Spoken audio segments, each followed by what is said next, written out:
Oh, Lucy, is it? Yes. Hello, my name's Chester, please. Can you step in 2 seconds? Yes. Lucy Letby, a nurse in the UK, will spend the rest of her life in prison for murdering 7 babies and trying to kill 6 others. We talk with the attorney who represents 2 of the families in this unimaginable tragedy.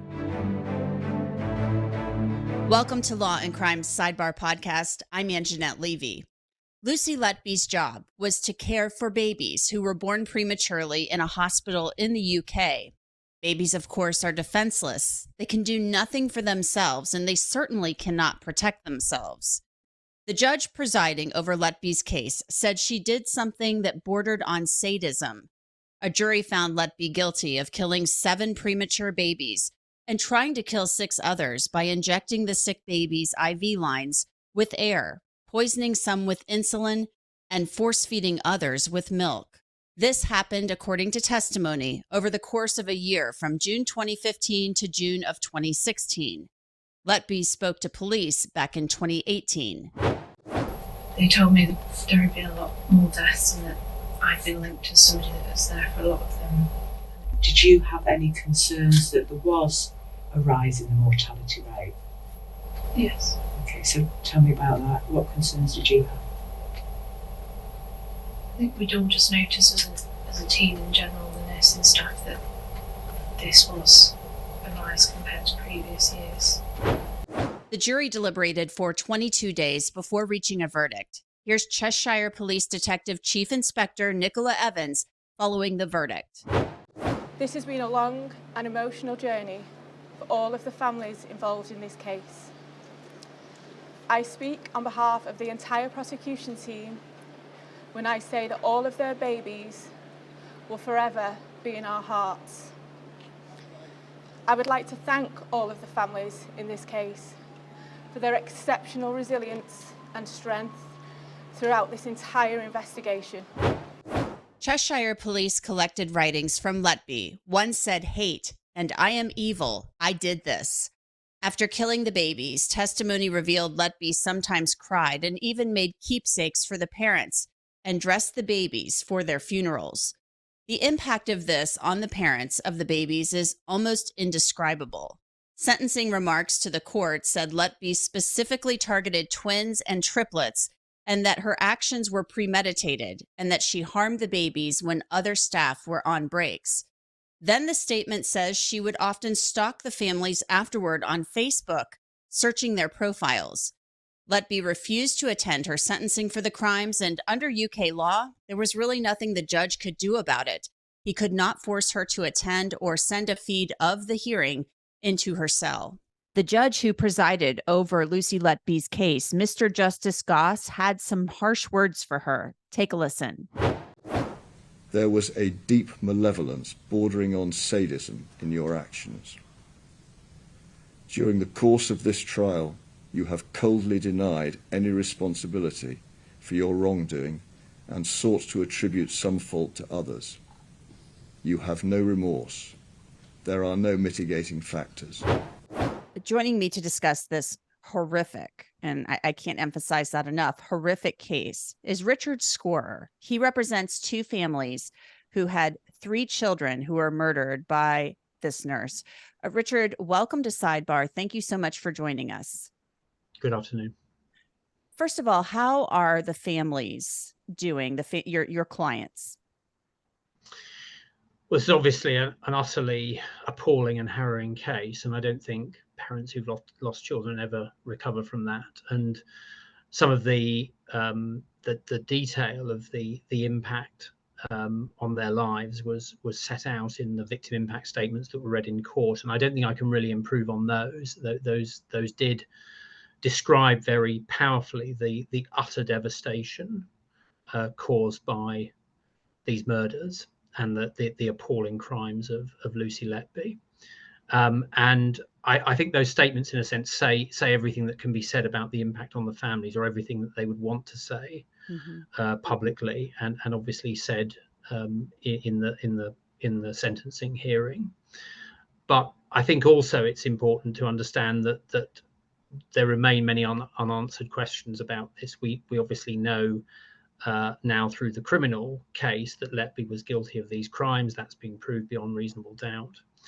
But there are a whole series of further questions, particularly around the actions of hospital management, and particularly the sense that hospital management was driven by reputational protection of the hospital rather than by patient safety. And I think those are the questions that I think my clients and many others are now obviously focused on trying to get answers to.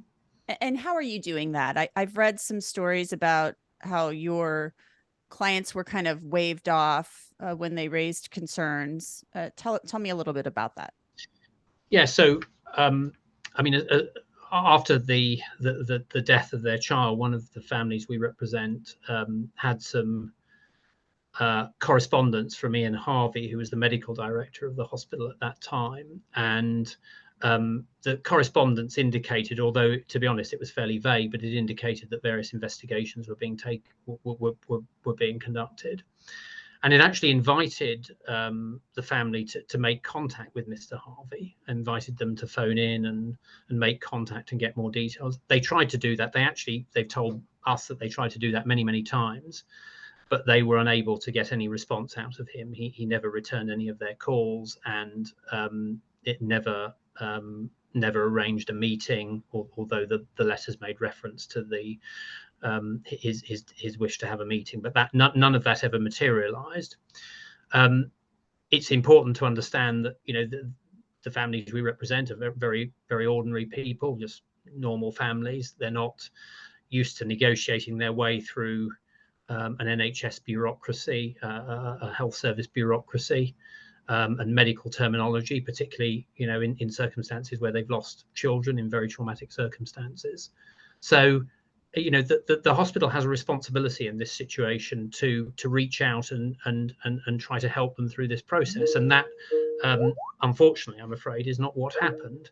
And the sense we get is very much that Harvey was not interested in trying to be candid with them about what was going on, didn't respond to their calls, and they were left very much in the dark about the reality of what had occurred. Now, that was, as we understand it, this was before the police investigation got underway, and I think Mr. Harvey, in his response to the newspaper article overnight, has tried to suggest that he was limited in what he could say because of the police investigation. But this correspondence that they received from him came before the police investigation, as we understand it, and so and as I say, he was actually inviting them to get in contact and to get more information. And so their sense is very much that they were fobbed off. That's how they felt about it. They very much felt that he wasn't interested in engaging with them about what had occurred, and that's consistent with what others have said about his attitude here. And so we have a situation where families have been through this desperately traumatic loss of a child and were wanting to get some answers. How did this happen? What were the circumstances? And what went wrong? And none of that was really forthcoming in reality. And then, of course, the police investigation took over, and that has lasted a number of years and has resulted in the criminal trial. But we still have this issue around the conduct of hospital managers. Mr. Harvey's one of them and a key figure in this, but there are obviously others as well. And that's why we need the public inquiry, the public investigation into the surrounding circumstances. Have you filed any type of civil action? Do the families have some recourse that way to get answers as well? Well, that's a part of it that's been dealt with by one of my colleagues here. But I think there's just to sort of give some context to that, because obviously you're an American program. And it may or may not be similar in America, but the reality of most civil suits, particularly in circumstances like this, where it's obvious that the hospital are going to be found liable, the reality of most civil suits here is that they will end up being settled. Now, I can't sort of say more about where that aspect of it has got to, but I would be surprised in the circumstances that we now know about that ultimately that there won't be settlements of civil suits. I'm sure that there will be. I think that's likely at the very least. But of course, when a civil suit is settled, in a sense, you don't get a day in court. You don't get a proper investigation into the surrounding circumstances and the way in which management conducted themselves and the failures of management and so on. All of that kind of gets ignored in a civil suit, which results in a settlement. There isn't a trial. I know that in America things are a bit different, because sometimes you have kind of pre-trial depositions and other legal processes where information can come out ahead of the trial. But in our system, if the civil suit is settled, then or an admission of liability is made, then that wouldn't be a route through which a family can get answers about what has occurred here, what has really occurred here, and the failings of hospital management. That has to come through a public inquiry ordered by the government. Richard, when you have a child, it's one of the happiest moments of your life. Your clients gave birth to children, and their children were murdered by somebody who was supposed to be caring for them. I can't imagine what that is like, going through something like that and then coming to the realization that this person did what she did. The judge, I think, called her sadistic, Lucy Letby. Have you ever seen anything like this in your practice? A nurse, somebody charged with caring for children, not even children, infants, murdering them. I've been reflecting on that actually over the course of recent events, and I've done many distressing and harrowing cases over the course of my legal work, particularly around things like child abuse and sometimes child murder. And this is undoubtedly one of the most horrifying cases I've ever come across. And I think, when the judge talked about sadism, that's absolutely right. She was murdering children and then, purporting to express sympathy to their parents, sort of stalking parents on Facebook, trying to find out more about them, even after she had committed the murders, almost reveling seemingly in their grief. So it is especially horrifying, and as you say, in circumstances where your child is born into a hospital in a setting where you would expect that a child is going to be safe, obviously first and foremost safe and protected and looked after by specialist nurses who are seen to be very skilled, and in the vast majority of cases are very skilled and very committed to their job. And we should, when we talk about nurses, we mustn't make the mistake of branding the profession negatively, because most of them are fantastic in what they do. But Letby was obviously something else altogether, and it's just utterly horrifying. There is no, there is no other words fail you when you try to kind of conceive of how appalling it is. And so I think from my perspective as a lawyer, and obviously my perspective is different from that of the parents because I didn't have to live through it, but from my perspective as a lawyer, it's really important. I think the parents share this view that we need to try to do whatever we can to ensure that nothing like this can ever happen in the hospital system again. It's obviously always difficult to rule out or eliminate the possibility of things like this happening, but what you want is a system where any concern that's expressed about something of this seriousness is investigated fully and properly and promptly. And we clearly don't have that in the National Health Service in Britain at the moment. There are lots of good things about the National Health Service, but we clearly fail when it comes to the investigation of concerns that are expressed both by patients and clinicians, by doctors within the system. And in this case, we had clinicians expressing serious concerns. It was medical professionals who raised the alarm about this, and then managers who seemingly wanted to brush it under the carpet. I mean, it's as shocking as that. And hospital managers should be concerned first and foremost with patient safety, not with protecting the reputation of their particular hospital. But in this case, it seems that reputational protection, was at the forefront of their mind. And in one of the emails, that was actually what the hospital manager said. So it kind of gave the game away. But we need to make sure that can never happen, or that we do everything we can to reduce the possibility of it happening in the National Health Service in the future. Has Lucy Letby ever made any type of overture to your clients or any of the other families, any type of apology? I mean, what has anything like that occurred? No, not at all. And you may be aware that when we had the sentencing hearing earlier this week, she refused to come into the courtroom to be sentenced by the judge. So that meant that she didn't hear the victim impact statements, on behalf of the families, describing the trauma that they had been through, and she didn't actually directly hear the sentence from the judge, although she would have been informed about that in her prison cell.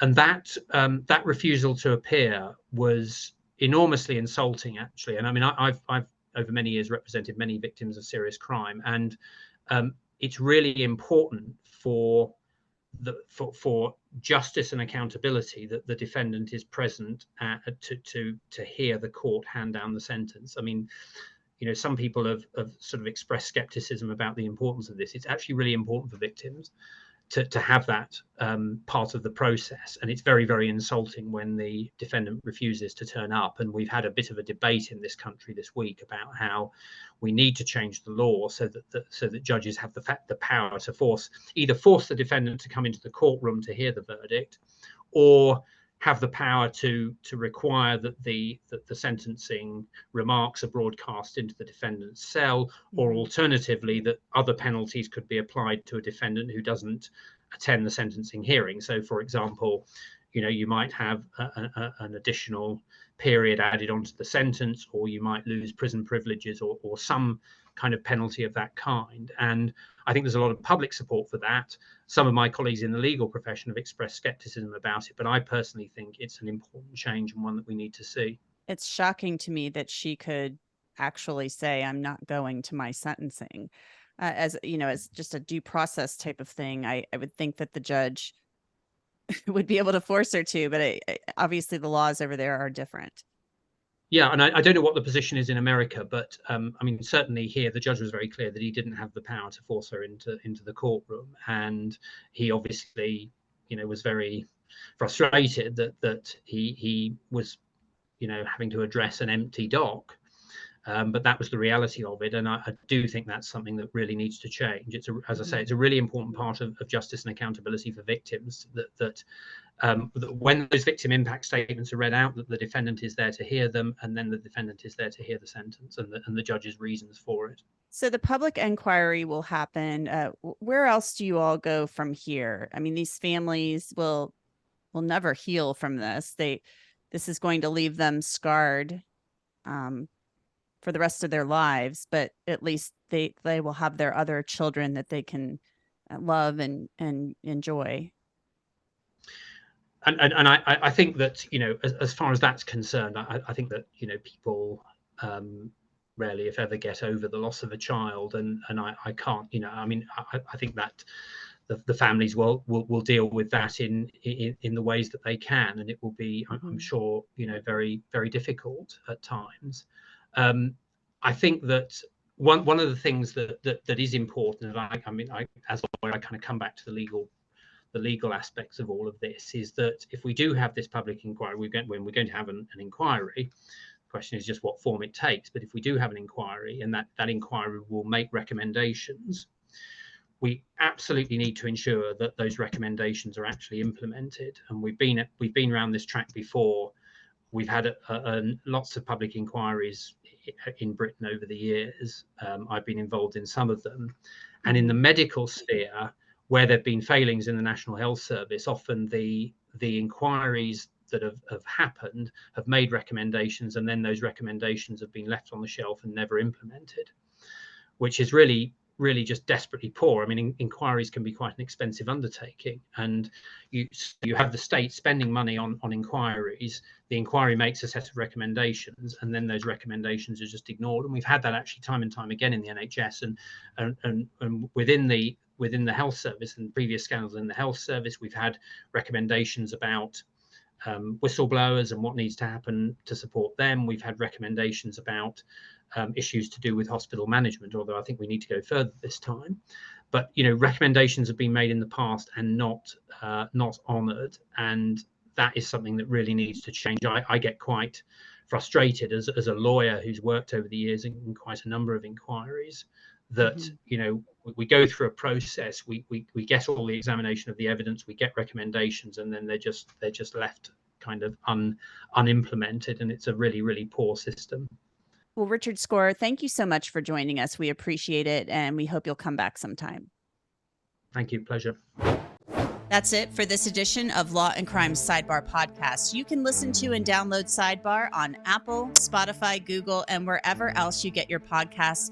And of course, you can always watch it on Law and Crime's YouTube channel. Make sure you hit the subscribe button. I'm Angenette Levy, and we will see you next time.